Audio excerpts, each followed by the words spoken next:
to the Thought Snob Podcast. I'm Paula Swope. Let's get snobby.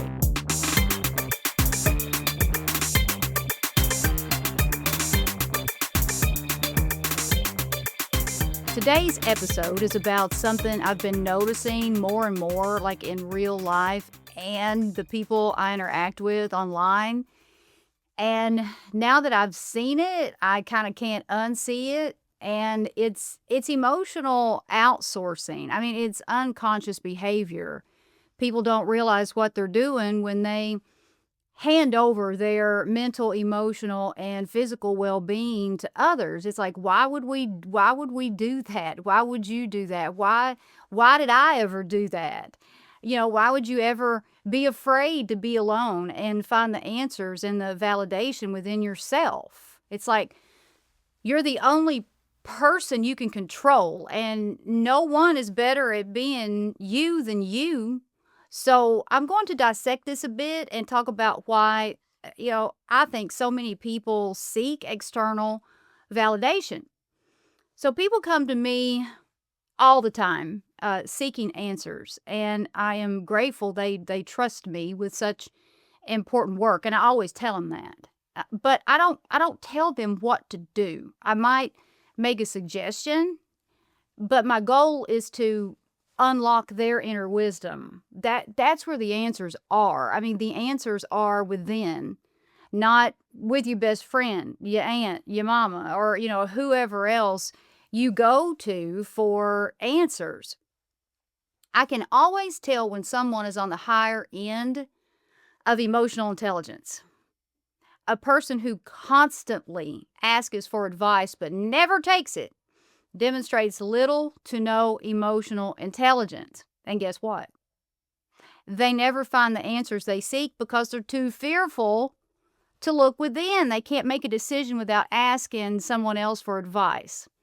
Extremely emotionally intelligent people do not behave that way.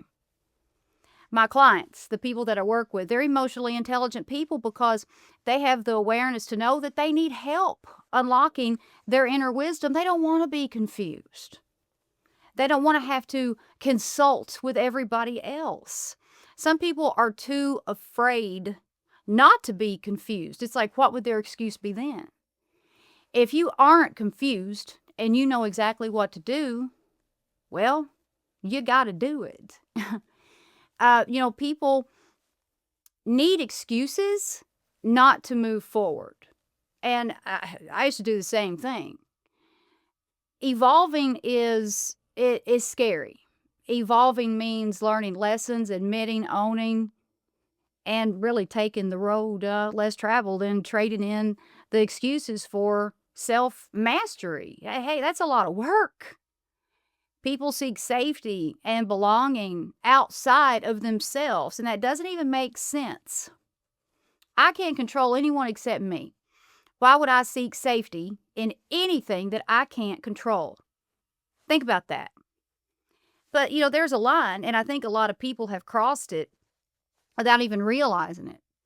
Emotional outsourcing is when you rely on something or someone outside of you to tell you how you feel, what you should do, or who you should be. And it sounds subtle, but it's not. And it looks like, here are some examples. Asking 3 different people for advice before making a decision. Needing validation before you trust your own instincts. Watching TikTok after TikTok, trying to figure out what your feeling means. Knowing you're wrong in a relationship, but staying in it because someone told you that you don't need to be out in the dating world again, okay?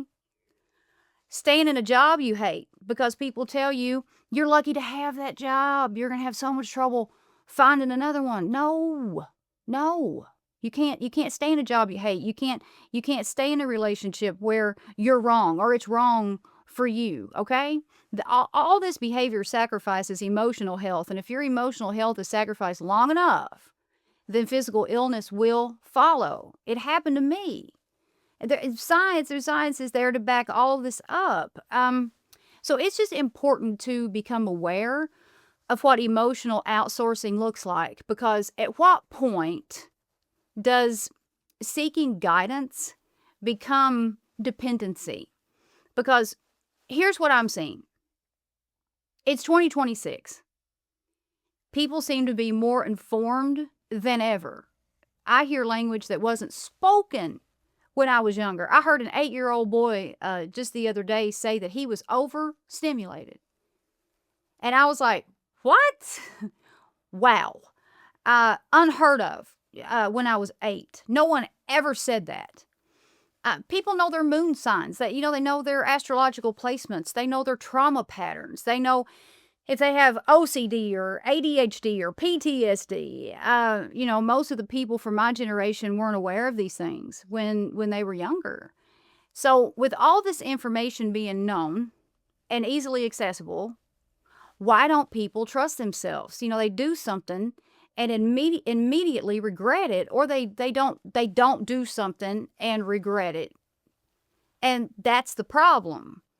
We've created this culture where information is just everywhere, but self-trust is nowhere. A lot of people self-diagnose too, and that is a mistake, but that's a conversation for a whole other episode. Without self-trust, all that information really means nothing. It doesn't empower you. It keeps you stuck if you don't use the information that you got. And I'll explain what I mean. If something happens in your life, let's say you're upset or triggered or confused, and your first instinct is to go outside of yourself to figure out what it means, you've already disconnected from your own authority. You've already told yourself, I don't trust me to interpret this. And I really get it. Like I said before, I've lived this, okay? Feeling your own emotions, without a filter, without a label, without someone explaining it to you, it's uncomfortable. And it requires you to sit in uncertainty. And most people don't want to do that, so they outsource it. They look for a label, a reason, a justification, a prediction, a meaning, something to make the feeling make sense without actually feeling it. But here's the truth. You cannot outsource your emotional process and ever expect to feel grounded. You just can't, because every time you do that, you weaken your relationship with yourself. And in turn, you're going to slowly chip away at that intuition, that God-given intuition that everybody has. But you can block it.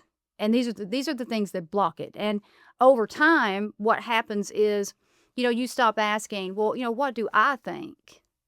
And you start asking, what does this mean? What does my horoscope say? Well, what would they do? And you slowly lose access to your own inner voice, not because it's gone, but because you've stopped listening to it. And now here's where I want to shift this, because this is important. There is a right way to use tools like astrology, coaching, therapy, all of it. And then there's a way that keeps you dependent and in excuse mode. The right way. These tools are meant to support your awareness, not replace your authority. I use astrology all the time, but I'm not looking at my chart to tell me who I am. I look at my chart for data. Your natal chart gives you the data you need to use your free will correctly. If you know that your life lesson is to move away from being codependent to independent, and you choose to stay in codependent relationships, then you won't be happy. Well, I don't want to be unhappy. I've been unhappy and I've been happy, and I will choose happy any day of the week. I move from unhappiness to happiness by using the available data to make the right decisions. I use astrology, for example, to understand tendencies, patterns, timing, but I still decide what to do. That's the difference. Emotional outsourcing says, tell me what this means. Self-leadership says, I'll decide what this means and I'll use tools to help me understand it better. Do you understand? Do you feel the difference in that shift? One gives your power away, the other strengthens it. And this matters more than people realize, because if you're constantly outsourcing your emotional experience, you become incredibly easy to influence, almost gullible in many situations. You'll stay in relationships longer than you should. You'll second guess decisions you already know are right. You'll override your intuition because something external told you something different. You'll keep searching, keep spending money, just trying to find answers outside of yourself. And now you're not living your life, you're kind of managing it, but based on input from everywhere except yourself. So if you're listening right now and wondering if you do this, here are a few signs. You don't trust your decisions without validation. You feel anxious when you don't have an answer. You look for meaning before you allow yourself to feel. You feel temporarily relieved after getting advice, but then unsure again just shortly after. You rarely make the right decisions, or you don't make any decisions at all. You seek all sorts of help, but never feel better, or your quality of life never really improves. And that last one is big, because external answers don't stick. They soothe you, but they don't anchor you. Self-trust is what anchors you, and self-trust is built in a very specific way. Not by knowing more, not by learning more, but by listening to yourself and acting on it. And when it's uncomfortable, even when it's unclear, even when no one is there to validate it, you still trust yourself. That's how you rebuild authority within yourself. So if you take anything from this episode, let it be this. You are allowed to use tools. I encourage anybody to use the tools that are available. You are allowed to seek guidance, but you're not meant to replace yourself in the process. Your emotions, they are not problems to solve. And your emotions hold a lot of data too. They're signals to experience. Emotions surface to tell you something. No one else has ever felt your emotions, so how would they know what's best for you?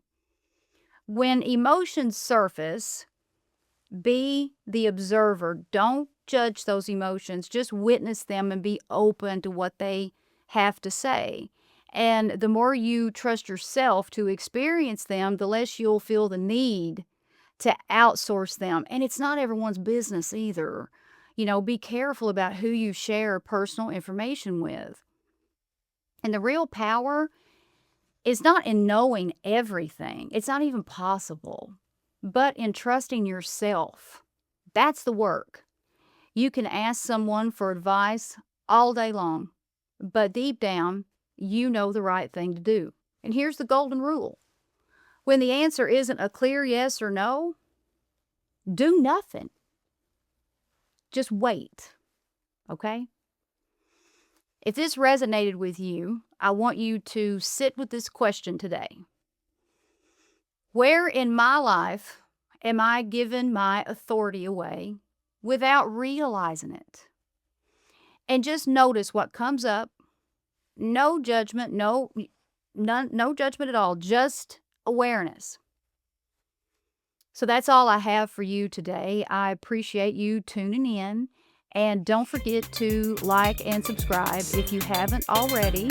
And I'll see you next week. The Thought Snob Podcast with Paula Swope has been brought to you by Thought Snob Media in association with Special Purpose Studios. All production, mixing, and sound engineering by me, Will Swope. We hope you've enjoyed this podcast. Please take a few seconds to give us 5 stars and leave a review. See you on the next Thought Snob Podcast with Paula Swope.